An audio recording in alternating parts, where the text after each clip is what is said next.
Now, his extraordinary leadership of RAF Bomber Command during the Second World War earned Cheltenham-born Arthur Harris the nickname Bomber Harris.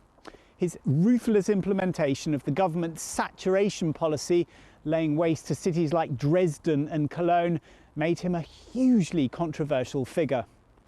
In 1977, he gave a rare post-war interview that has remained unseen until tonight. Here's Steve Nibbs. We shall never descend to the German and Japanese level. But if anybody likes to play rough, we can play rough too. Cinema newsreels fired steely words, forged in the heat of war to weld a nation together. Tonight, we have a rare film to show you. Screen one, please. All but forgotten after 35 years collecting dust in the RAF's film archive, retired Air Vice Marshal Tony Mason tracked down and persuaded the Ministry of Defence to let us show you a piece of history he played a key part in. It's never been seen by the general public until now. This was 1977, and there sits a young, newly promoted Group Captain Tony Mason, opposite the most senior RAF officer you could imagine. Well, Sir Arthur, may I first welcome you to the RAF Staff College and thank you for agreeing to discuss with us the bomber offensive in World War II. Jeremy Paxman it was not. As you will see from the interview, I was deferential. I hope I wasn't utterly sycophantic. But I was very, very nervous. This was a key figure of World War II. The RAF wanted a lessons learned interview, navigating his wartime career directing bombing raids against enemy targets from 1942 to 1945. He was a very controversial figure. He was associated with what came to be called area bombing, and there was a fair proportion of the British population who were not terribly happy with the way that Bomber Command and 8th Air Force, United States Air Force, had actually targeted cities. That was the target of Tony's first question. When you took over, were you given any specific directive as C&C? Oh, yes. I lived in a shower of directives from the day I took over to the last day of the war. Mm-hmm.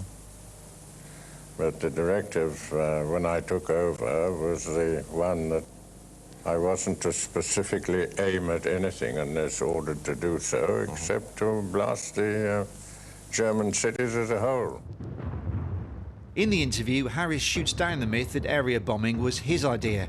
It was, in fact, already government policy. I felt that the man I was interviewing, he was older, yes, but he was still that man who had commanded Bomber Command for those 3 incredibly important years. Hitler and his Nazi gang have sown the wind. Let them reap the whirlwind. At 86, Sir Arthur Harris was relaxed, his recollection clear, his resolve as strong as ever. Tony began to see the qualities that Churchill came to value. The value of this scratchy black and white film is clear to war historians too. It's not done immediately after the Second War. It's done at a time when there have already been several waves of interpretation about Bomber Command, about Harris himself. So why was the bomber chief ordered to blast whole cities rather than specific Nazi targets? Tony was able to find out. They weren't hitting very much, and they certainly hadn't got very much to hit things with. Night after night, they rolled out heavy bombers. The missions cost 55,500 British airmen their lives. One question above all, though, had to be asked, and Harris didn't duck the subject of what many still regard as a city too far. RAF heavy bombers assist Marshal Conner's drive into the Reich. The target is Dresden. About 500,000 people died in the British and American air raids on German cities, 25,000 in Dresden. Critics say Harris hit civilians harder than Hitler's war machine, but he disagreed.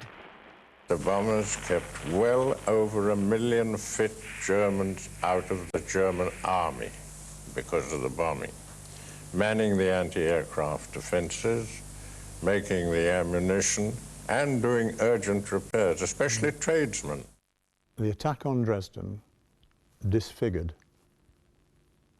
Bomber Command's fantastic 3 years of contribution. I'll show it to you. There was no explanation of why Dresden had been mounted in the first place. And so that was what I'm trying to get behind. Why Dresden?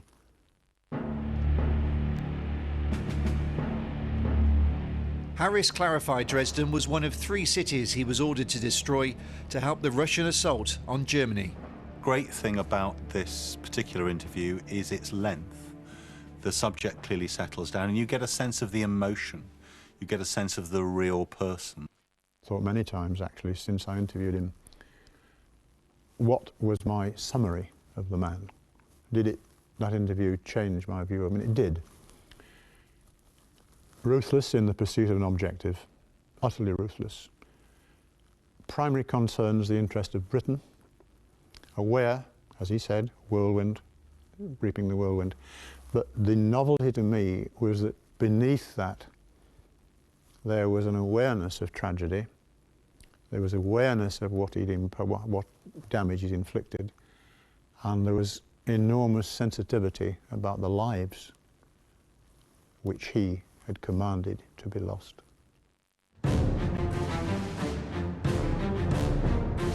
Harris's recall and resolve were on show throughout the 90 minutes, but regret was not. If you had the time over again, would you do anything differently? If I had the same time over again, I would do the same thing.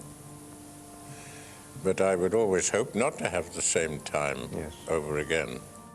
I thought that response was astonishing. I have to say, I didn't expect him to say do anything differently, because Harris is not that kind of man. What I liked particularly was his after comment. I hope it's of some value to future generations. I'm sure it will be, sir. Even if it only helps them to keep out of these sort of riots. I hope so too. They never do anybody any good in the end. No.